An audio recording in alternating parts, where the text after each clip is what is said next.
سلامونه دوستانو، راځئ چې د بیړنیو شمیرو نمبرونه زده کړو.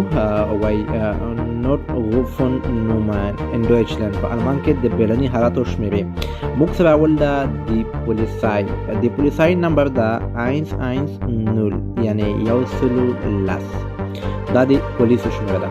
او موږ سره دویم ده د اوروژنې څانګه یا ډله، دا دته وایي د Feuerwehr.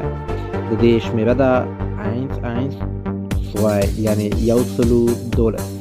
بل موږ سره ده دوستانو امبولانس شمیره موږ سره ده دته وایي Krankenwagen یعنی امبولانس. د دې شمیره ده موږ سره 112. د دې همدغه شمیره ده 112 لکه څنګه د پاس د اوروژنې د څانګې ده. دغه حالات سره مخامخ کیږئ، نو کوشش کوئ دغه نمبرونه ځان سره ثبت کړئ او تاسو کولی شئ زنګونه ورکوئ.